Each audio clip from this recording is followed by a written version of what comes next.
Next is the materials in the sewers.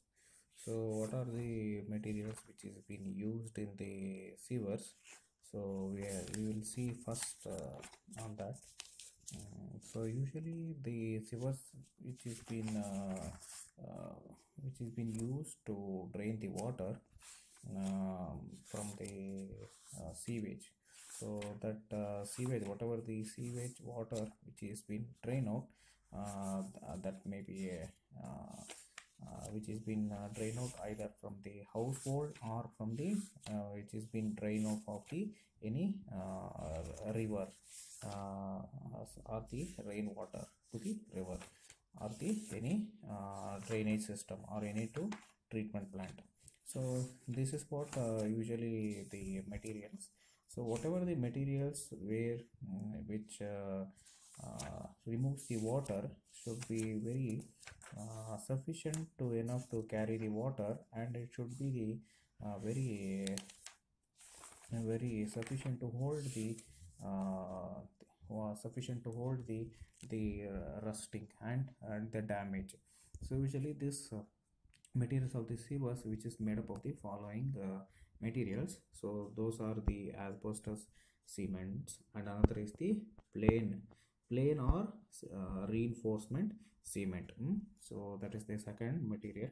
Next is vitrified clay and the stonewares. Stonewares. So consider the what culverts are there. So these culverts, so it will be constructed by the these culverts are being constructed by the stones. So that's why it's a stoneware. Next, another is the bricks. It has been constructed by the brick also. Okay. Next, a cast iron. Usually on whatever the ground surface are there, so it is been soil has been removed. Okay, so this soil has been removed. After they removing the soil, a pit will be there. In this pit, an iron big iron pipe. So that is a cast iron pipes of a diameter around 1 meter, 1.5 meter diameter, which has been placed around the on the roads where to drain the heavy rains. So a cast iron is been drawn compared to other type of the stonewares or any brick ware. So this cast iron type of the sewers can be used. So next is a steel or another is plastic. So these are the types of the material which is being used. So I these selected materials of the how they selecting the materials for the sewers should have the some of the requirement. So what is the requirement for the sewers? So first one is the hydraulic efficiency. So whatever the materials which is being using, so that is have the hydraulic efficient.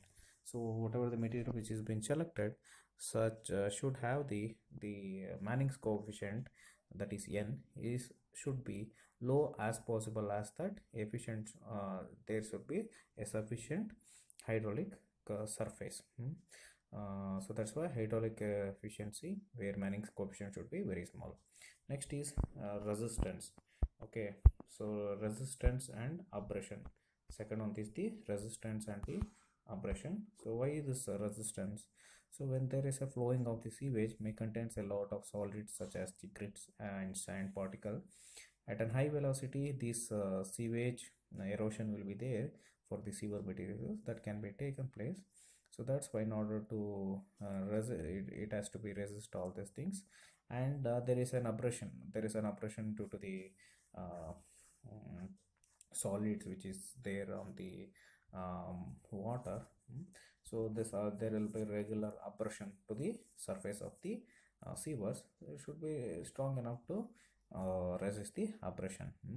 So for a longer life, sewer material must have or possess the high degree of resistance to the abrasion. So that's about the resistance and abrasion. Next is resistance to corrosion. So usually when the draining for the draining of the water from the sewers, so it should be always, it should be in contact with the soil and as well as the water. So the if it is a there is chance of high susceptible to the corrosion. So in order to resist that, the material whatever it is there, that should be highly resistant for the corrosion. So for the longer life, the sewer material should be possessed enough to resist the corrosion. Next is the strength. Strength, the sewers are generally laid underground when there is a subjected to number of the external force, including the weight of the overburden and the vehicle or the live loads. So this material should be strong enough to resist the such external forces. Next is the durability. So what about the durability? Durability should be very high. Durability of the sewers should be very high, durable, so that the expenditure for the maintenance will be reduced. So this frequent replacement, if there is any damage, there is a frequent replacement will be there. So that frequent replacement should be very minimal and durable, and the sewage should be very durable. Next is cost. What's about the cost? The cost of the materials for the sewer should be very less, so that the overall economy for the construction of the sewers will be less. That can be considered. Okay, so that's about the cost. Next we'll see about the weight. So what should be the weight of the material should be very light. Okay, if the materials of if it is a light, then can be easily handled and easily it can be transported from the place of casting to the place of placing the sewage. So that should be very less, weight should be very less. Next, very important characteristics, very very important characteristics. What next is impervious. What is this impervious? Impervious is the sewer should be not be if they consider pit is there means whatever the sewers which we placed. So the movement of the water to sewer should, there should not be any movement to the inside the sewers. So what will happen? So there is a chances of increasing the water in the drains. That is the one. Another is, there is the another one chance, the movement of the sewage water to the ground. Chances, this is very dangerous. The groundwater will get polluted, so there is a chance of epidemic, there is chances of breaking of epidemic diseases. Groundwater will be get polluted. So the people, especially rural people, yeah, they use the borewells regularly for the drinking purpose, so it will be very dangerous. So in order to avoid it, so whatever the sewers are there, that should be imperviousness. So their lateral movement of the water from the sewage from the sewers to the groundwater should be nil.